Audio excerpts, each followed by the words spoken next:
தினம் ஒரு தகவல். இலக்கு. இன்றைய தலைப்பு இலக்கு. ஒரு முறை வகுப்புல ஆசிரியர் என்ன பண்ணாரு, தங்களுடைய இலக்குகளை பற்றி எழுதுமாறு கேட்டுக்கொண்டார்.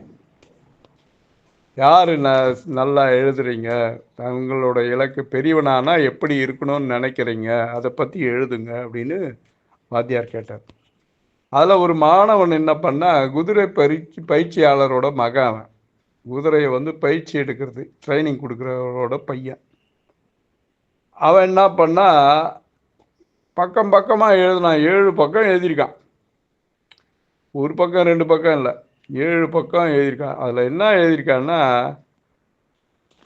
குதிரை கால்நடை பண்ணை வைக்கணும், அதனுடைய உரிமையாளராக இருக்கணும் என்பது தான் அதனோட கருத்து. அதை பற்றி எப்படி பண்ண வைக்கணும், எப்படி குதிரைகளை வளர்க்கணும், என்ன பண்ணணும், எப்படி பெரிய ஆளாக வளரணும் அப்படின்ட்டு அவன் எழுதிட்டான். அந்த மாதிரி நிறைய பேர் எழுதி கொடுத்தாங்க. 2 நாட்களுக்கு பிறகு வாத்தியார் எல்லாத்தையும் எழுதிய கட்டுரையெல்லாம் திருப்பி கொடுத்தார். அப்போ அந்த பையன் எழுதின கட்டுரையும் திருப்பி கொடுத்தார். அவனுக்கு குறைந்த மதிப்பெண் தான் போட்டிருக்கு. மற்றவங்கெல்லாம் டாக்டர் ஆகணும், என்ஜினியர் ஆகணும், அப்படி இப்படின்னு போட்டிருக்கான். இவன் மட்டும் என்ன பண்ணான், குதிரை பண்ண வைக்கணும், குதிரைகளை கால்நடை பண்ணை வைக்கணும், பெரிய ஆள் ஆகணும், 7 பக்கம் எழுதிக்கான். அதுக்கு அந்த வாத்தியார் என்ன பண்ணாரு, அந்த பையனை கூப்பிட்டு, ஒரு குதிரை பயிற்சியாளனோட பையன் நீ, உனக்கு பணம் இல்லை, பணம் இல்லாத பையனுக்கு, பணம் இல்லாதவனுக்கு பிறந்துட்டு அவனோட பையனாக இருந்துட்டு இந்த கனவு உனக்கு நடைமுறைக்கு ஒத்து வருமா? இது நடைமுறைக்கு புறம்பானது. பணம் இல்லாமல் எதையும் யோசித்து செய்யாத, எழுதாத அப்படின்னு பதில் அளித்தார். அதனால் உனக்கு ஒரு சான்ஸ் தரேன், இந்த கட்டுரையை மாற்றி எழுதி எடுத்துட்டு வா, உனக்கு மார்க் போடுறேன். உனக்கு இந்த மாதிரி எழுதுனா குறைஞ்ச மார்க் தான் போடுவேன். அதனால் நீ மாற்றி எழுதின்னு வந்தீங்கன்னா உனக்கு நிறைய மார்க் போடுறேன், மற்றவங்களுக்கெல்லாம் நிறைய மார்க் போட்ட மாதிரி போடுறேன் அப்படின்னார் அவர். அதுக்கு அந்த மாணவன் என்ன பண்ணா, வீட்டுக்கு போய் தன்னோட அப்பா கிட்ட இதை பற்றி சொன்னான். இந்த மாதிரி நான் எழுதியிருக்கேன்பா, இந்த மாதிரி குதிரை பண்ணை வைக்கணும், குதிரைகளை கட்டி காப்பாற்றணும், பெரிய பண்ணை வைக்கணும்னு நான் எழுதினேன். அதை என்னோட வாத்தியார் என்ன பண்ணி திருத்திட்டு குறைஞ்ச மார்க் போட்டிருக்காரு. இதை இப்போ எனக்கு ஒரு சான்ஸ் கொடுத்துருக்காரு, அதை மாற்றி எழுதிட்டு வர சொல்லி அப்படின்னாரு. அதுக்கு அவரோட அப்பா சொன்னார், இது முக்கியமான முடிவு, அதனால் நீ தான் உன்னுடைய சொந்த முடிவுக்கு வரணும். நான் சொல்லி இதை மாற்றக்கூடாது, உன்னுடைய சொந்த முடிவுக்கு என்னவோ அதை நீ செய். அதை அந்த வாத்தியார் ஏற்றுக்கிறாரா இல்லையா பார்க்கலாம் அப்படின்னு சொல்லி அனுப்பிச்சிட்டார் அவங்க அப்பா. 2 நாட்களுக்கு பிறகு அந்த மாணவன் அதே வாத்தியார்கிட்ட போய் அந்த கட்டுரையை கொடுத்தான். அதில் எந்த மாற்றமும் செய்யலை, அப்படியே தான் இருக்குது. எதுவும் நடித்து திருத்தலை. எழுதின கட்டுரையை அப்படியே எடுத்து போய் திருப்பியும் அந்த வாத்தியார்கிட்ட கொடுத்தான்.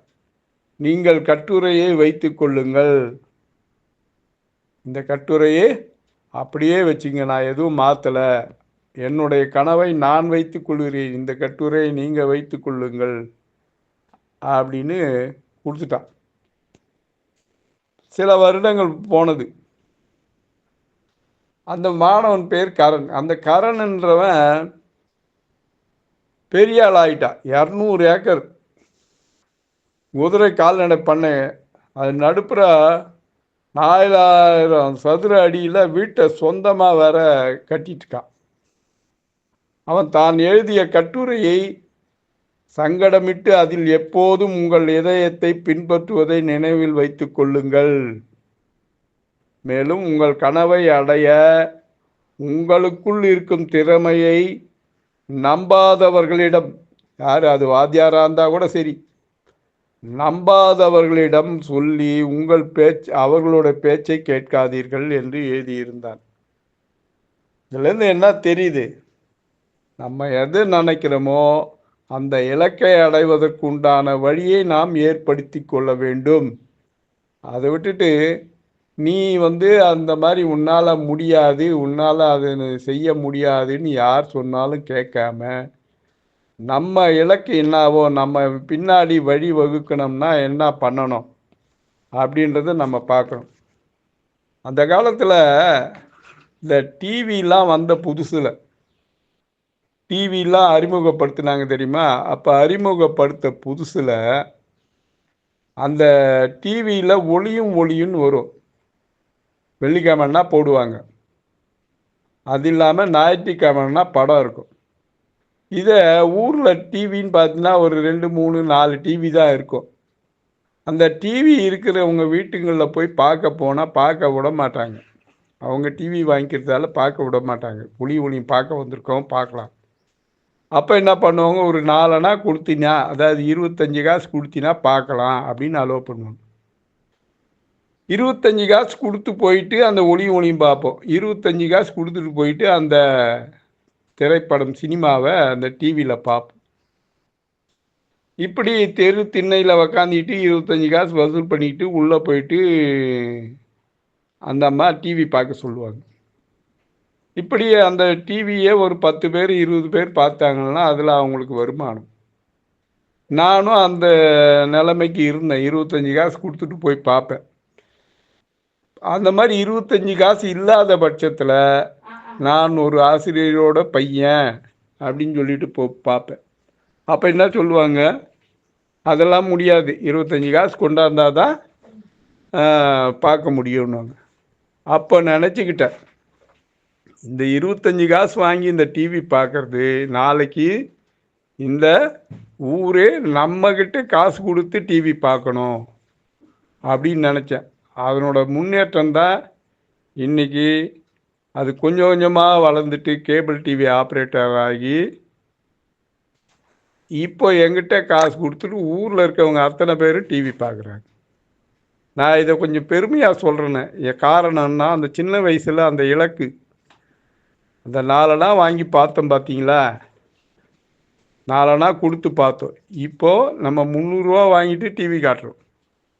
அந்த இலக்கை வந்து இதெல்லாம் உனக்கு தேவையா அப்படின்னு யாருன்னா சொல்லுவாங்க, இந்த டிவிலாம் உனக்கு தேவையா அப்படின்னு சொல்லுவாங்க. அதெல்லாம் பொருட்படுத்தாமல் நம்மளுடைய இலக்கு எதுவோ அதை நம்ம செயலில் ஈடுபடுத்தி காட்டினால் நாமும் முன்னேறலாம். மீண்டும் நாளைய தினமொரு தகவலில் சந்திப்போம். அன்புடன் எம் தணிகானந்தம், சேந்தமங்கலம். வணக்கம்.